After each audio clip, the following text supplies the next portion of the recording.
This is the cookbook I made all of these meals from. Sandra Lee's Semi-Homemade, the complete cookbook, 1,001 recipes. Kind of hard to find, but I talk about it in the video where I was able to find it.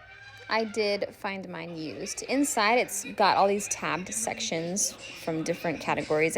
I really fell in love with this book as I cooked from it this week. I made a bunch of food from Semi-Homemade, and I have been loving making food from her cookbook.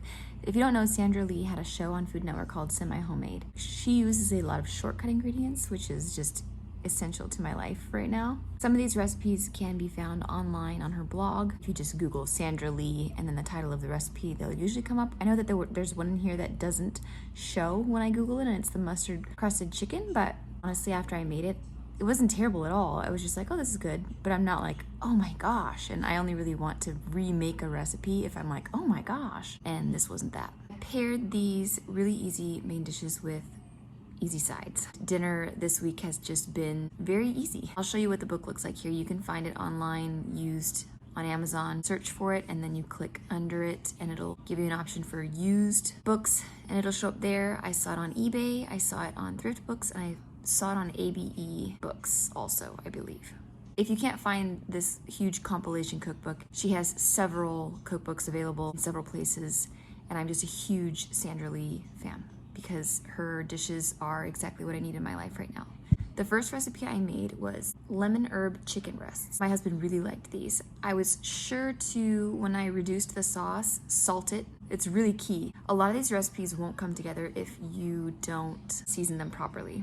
And I feel like salt is something that, in my experience, a lot of people kind of shy away from because it's scary to have something that's too salty. And that's why you just salt the tiniest bit. Stir, stir, stir, taste, salt a tiny bit more until you taste it and you're like, wow. Because if you just taste it and you're like, that's all right, it's probably because you just need to add the tiniest little bit of salt. So for the lemon chicken, I'm just gonna season it with salt and season it with some pepper. I'm also gonna take this Italian seasoning. I like to crush it between my hands as I sprinkle it on just because I feel like it opens up the flavor more. Then I'm gonna grab my mortar and pestle, bring it down and put some celery seed into it so that I can crunch up the celery seed a bit before I sprinkle it on top of the chicken. From the frozen section in your Walmart, you can find this ready-made lemon juice, and I squirted that into a measuring cup. Once the pan is hot, I'm sticking you do like lemon a lot. Sticking the chicken in there, let it all fry up, and then I put it in the oven to keep it warm. I'm gonna add some broth, which was just water, because I'm gonna add this better than bouillon after that, and some squeezable garlic in there, and I'm just gonna let this reduce. Taste it, salt it a little bit, taste it, salt it some more. There goes the rest of the water for that broth. You want me to cook this food and put the kids to bed? I'll do it. Here goes the lemon juice. That was my husband trying to make me feel better because I was visibly irritated. And then I'm just reducing the sauce down. After I did reduce it, tasted it, salted it, I poured it on top. Oh, it asked me to add a little bit of sugar. 2 teaspoons, I think. And I hardly added, this is a 3/4 teaspoon measure, so I bet there's maybe a 1/2 teaspoon sugar, which at this point I think was completely unnecessary and I don't even know why she asked me to do that. And then you add some butter to that sauce. And once the sauce was completely done, I poured it over the chicken and over this rice. As a side to the chicken and rice, I just had some asparagus going in the air fryer with some olive oil, salt, and pepper. The next clip I took from Instagram. My Instagram is Plasma Speedos, where things like this happen. The next recipe I made, the only thing about these semi-homemade recipes is her show is pretty old, so the ready-made ingredients that she suggests using, sometimes I can't find. And one of them was a Knorr herb and garlic sauce powder mix. Instead of that, I just used garlic powder and some Italian seasoning because I didn't know what else to do. And I'm not sure how much more amazing that would have made the pot roast, because as it is right now, I'll never remake the pot roast. It was so-so, it was okay, it wasn't terrible, but I was just like, who knows, maybe that Knorr packet would have set it over the top. And based on the reviews, when I went looking for it, I tried to find it online, people were like, oh my gosh, why did you guys stop manufacturing this seasoning packet? There's just like huge hardcore fans and they were all raving about this packet and why they can't find it anymore. This is the packet. You can find it on Amazon and Walmart, but they're charging way too much for it. I would never pay $7 for 2 packets of sauce mix. And then when I clicked on it to see if I could kind of fake it. It said garlic powder and then herbs and spices. And when you click on herbs and spices, it doesn't even tell you which herbs and spices. So I couldn't even duplicate this if I wanted to. And they were like begging Noor to bring it back. So I've apparently been missing out this entire time because I never even knew it existed. So I'm imagining that it would have taken the Italian beef roast. It was supposed to be a stew, but I just used a roast. I didn't want to cut up a bunch of stew meat. The recipe called for 2 pounds of stew meat, but I just used a chuck roast. Then you throw in this pesto sauce, and then you would have thrown in that Knorr garlic and herb mix, a can of petite diced tomatoes, a bag of pearl onions, and some beef broth. Come in, baby. The back of that Knorr packet said garlic powder, so I'm adding garlic powder, and it also said herbs and spices, so I'm just adding some Italian seasoning to that as well. If your roast is never tender, it's probably because you need to cook it for longer. I do 10 to 12 hours. Yes, you heard that right, on high. The next meal I made was the mustard crusted chicken, and it was all right. I don't feel like the mustard flavor was imparted on the chicken very much. I don't often make Asian-inspired meals, and I probably won't again for a very long time, just because it's really not our thing. You can, take a pinch and sprinkle it. Now take a huge pinch to sprinkle. Take some back. Okay, do you know how to twist this? Yep.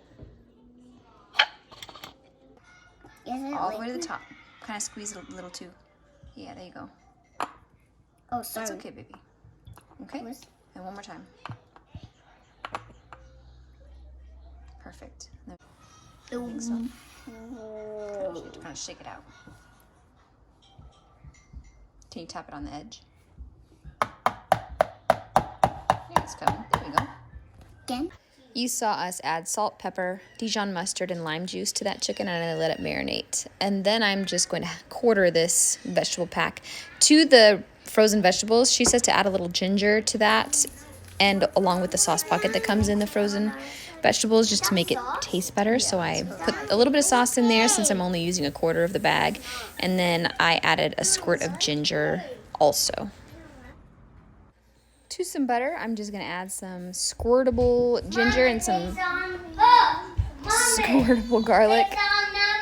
Yeah, the numbers. Stir it all around.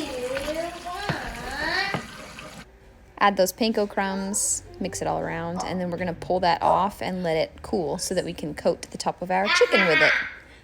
Don't forget to season it. All right, pull out the marinated chicken, put it on some foil, and then I just packed that crumb mixture right on top. I didn't dip it all around, it's just on the top. And then I put it in the oven for 12 minutes at 450 or so. I served it with a side of the Innovation microwavable rice, some mango, those vegetables, and the chicken, and that's what we had for dinner that night. The next thing I made was a chicken with white wine sauce in the crock pot. I used my multi-cooker, and I love this cooker, but the only thing about it is for like the third use, I've used it like 5 or 6 times, but after the third use, I already saw some scratches in the non-stick pan, which is really upsetting to me. Chicken with white wine sauce was one of my husband's favorites, and again, I think it is because I seasoned the sauce properly with just, salt. It tasted even better the next day. I was able to do this all in one unit, otherwise you would be frying bacon on the stovetop, browning the chicken, and then adding it all to a crock pot. But I have a saute function on here, so that's what I used to brown this bacon. The only thing that you need is a bag of pearl onions. It's supposed to be a cream of chicken, but I only had cream of celery, and a cup of white wine, but I just used this entire little mini bottle. I've salt and peppered that chicken, and then I'm add some garlic and Italian herbs to the pot. Those are all the ingredients. That's all you need for this entire thing. After the bacon is beautifully crisp, you're just going to use that as a garnish.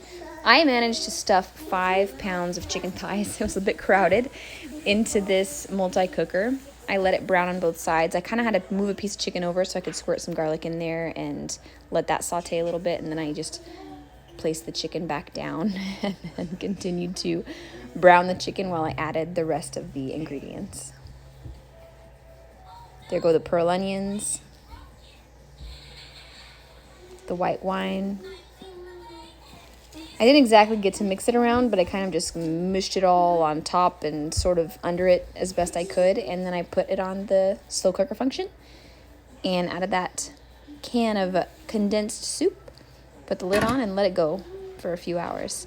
And it turned out looking like this. I just put it over rice, and we had it with some green beans on the side. The next dish I made was chicken in smothered gravy. We don't really like smothering things in gravy. I don't know why I chose that recipe. I served it with the gravy on the side. To the gravy, that jarred gravy, she just says to add a little bit of the squeezable garlic to it to add some flavor. And I did that and the gravy tasted nice, and he put a little bit on his mashed potatoes, but I didn't smother the chicken. He rated this chicken above a 9, and I think what rated it so highly was that seasoning I got from Australia. My friend from Australia sent that to me, and it's an amazing seasoning. It's called chicken fry, and I don't know if you can find it online, but I'm gonna be sad when it runs out. My bad, it's called chicken salt, not chicken fry. I'm seeing that now as I edit. I chicken salted both sides of that, and then I just dipped it in some oven fry. I got that at Walmart. This is the ready-made gravy that we're adding to the pot to warm up with that garlic, and then I'm just gonna have some roasted garlic mashed potatoes as a side. Browning both sides of this chicken.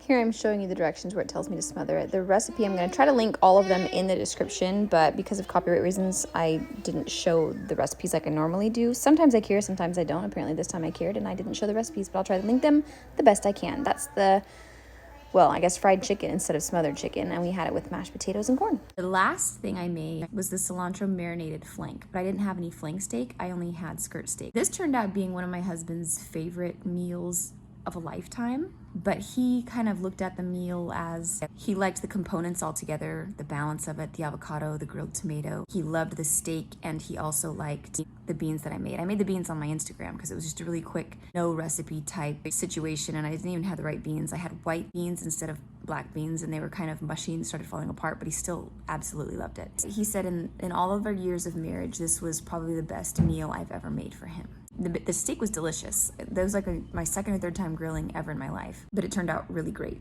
To the steak, I sprinkled Montreal seasoning. I'm showing you what I did like this because I did it 9 p.m. the night prior on a whim, and I didn't record it at all. This is, I've got the beans going with a little sofrito on the stovetop. Hi, baby. We add I added like, I don't know, a huge heaping tablespoon full of Dijon mustard, about half a cup of this Newman's Own dressing, a handful of cilantro, a big squirt of garlic, and I had it in a Ziploc bag and let that marinate nearly 20 hours or so.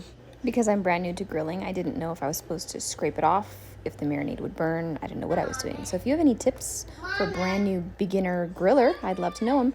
These are the beans, and then I'm serving that with a side of my favorite microwavable rice. Here I am outside, and I'm just putting them on the grill, and I'm like, should there be fire? Is it too high? Is the temperature too much? The green specks you see, just the cilantro leaves. And then I stood there for a minute, and I thought, do I close the lid, or do I keep it open? So I decided I'd close the lid. I really wasn't sure what was happening here.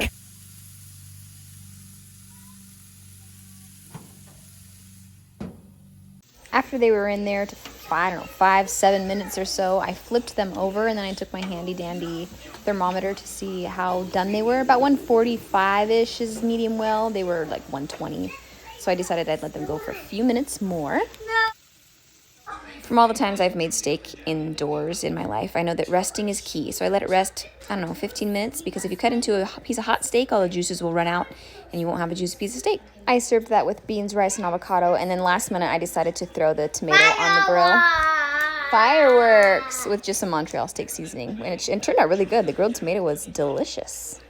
That was my week of Sandra Lee semi-homemade. I really love her cookbooks. I was not in the kitchen for very long at all. All right, that's it for this video. I'm going to be moving on to a different cookbook just for the sake of moving on. I'm kind of sad to let Sandra Lee's semi-homemade go. I'll probably bounce back between her and a couple other cookbooks as I make dinners throughout the week. And I'll see you guys in the next video.